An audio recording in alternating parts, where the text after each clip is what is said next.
किया जाए। मैं समझता हूँ कि अगर मुझे जो आदेश देंगे, आप लोग बताएंगे, मैं सबसे आगे रहने का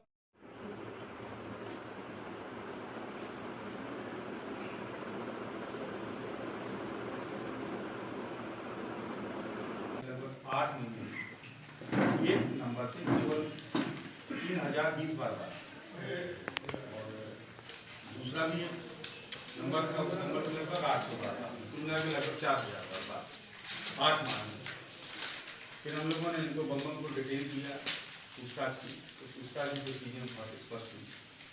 इसमें ये लगभग आज से 2-2.5 साल पहले तक नहीं जहाँ रहते थे उनके यहाँ फिर जो मृतक थे डॉक्टर साहब, उनको कभी कुछ शक हुआ होगा तो उन्होंने डाटा रखता था, तो इनको यहाँ से हटा दिया था। ये फिर हरियाणा में रह के पढ़ाई करने लगे थे, पॉलिटेक्निक और IIT, लेकिन फिर भी प्रेम प्रसंग चल रहा था बराबर। और इसी बीच में 3 जनवरी 2018 को मीना कुमारी ने उन्होंने एक अपना पर्सनल सिम भी लिया और एक मोबाइल भी लिया, जिसकी जानकारी घर में किसी को नहीं थी। उस मोबाइल नंबर से केवल इन्हीं से बात हुई, उस मोबाइल के माध्यम से लोग बात करते रहे। इसी बीच में इसी महीने में, मार्च के महीने में 10 तारीख को डॉक्टर साहब से उनका बच्चे का देहांत हो गया। तो बच्चा जब खत्म हो गया तो जो ये बम थे और ज़्यादा व्यथित हो गए। बम को ये लगता था कि जो नेहा कुमारी है उनको उनके ससुराल में बहुत अच्छे तरीके से नहीं रखा जाता और फैमिली उनको सपोर्ट नहीं करती। नेहा कुमारी है, उनका भी ये मानना था कि फैमिली उनको बहुत सपोर्ट नहीं करती है। एवं उनका ये भी मानना था कि फैमिली को, डॉक्टर साहब को ये भी लगता था कि वो बेटा उनका नहीं। इसी प्रकार से कई प्रकार के आरोप तत्व मिलाते रहते थे। ये भी बहुत ज़्यादा व्यथित थी और इनका भावनात्मक लगाव और प्रेम जो है वो बम की तरफ ज़्यादा। बम इसी दौरान 14 तारीख को फिर हरियाणा से यहाँ आया, तो यहाँ नहीं आया, वो सीधे गया उनके घर में जहाँ पर उनका मायका है, मायके में गया कटिहार में गया। और वो ऐसा टाइमिंग सेट करके गया था कि डॉक्टर साहब भी ऑलरेडी कटिहार में थे, डॉक्टर साहब वहाँ से निकलते हैं उसके बाद में पहुँचता है। 14 तारीख को ही इस पूरे घटना की वहाँ पर तैयारी हो गई, प्लान बन गया। बम ने अपना प्लान बताया, जिसमें नेहा कुमारी की एग्री हुई और ये भी तय हुआ कि 19 तारीख को डॉक्टर साहब को आना है दोबारा यहाँ के लिए लौट के कटिहार के लिए।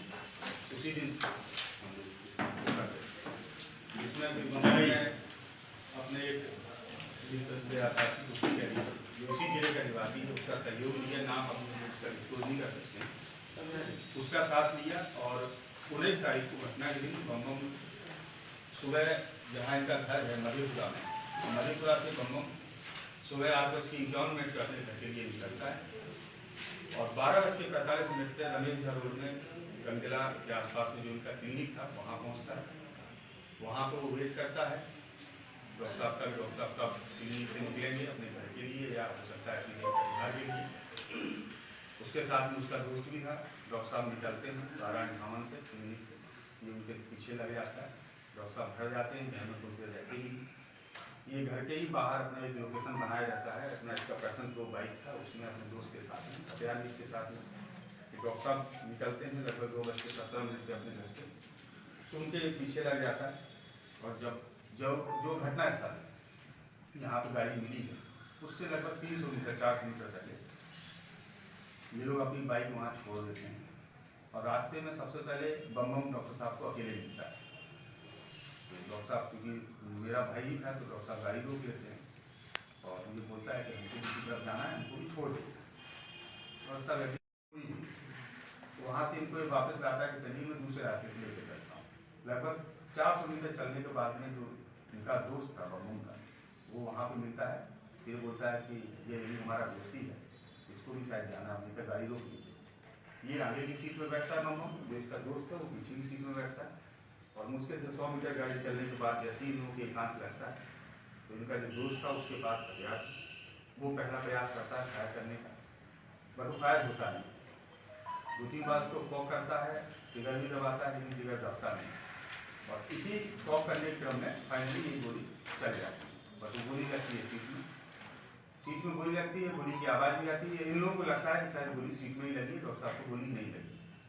फिर बम उससे हथियार लेता है और बम हथियार लेके फिर बगल की सीट में बैठा हुआ गर्दन को मार देता है। डॉक्टर साहब खत्म हो जाती है। लेकिन इसी आपाधापी में क्या हुआ कि जो पीछे जो आदमी बैठा था उनका साथी, उसका विंडो नहीं खुलता है, फंस जाता है, तो वो शीशा को डाउन करता है, शीशा को डाउन करके फिर वो शीशा से जंप करता है, सीट पे चढ़ के। इसीलिए गाड़ी में पीछे की सीट पे जूते का भी चिन्ह है, इनके साथी का है। और ये आगे की सीट से निकल जाता है, डॉक्टर साहब का केवल मोबाइल में लेता है। ये पूरा घटना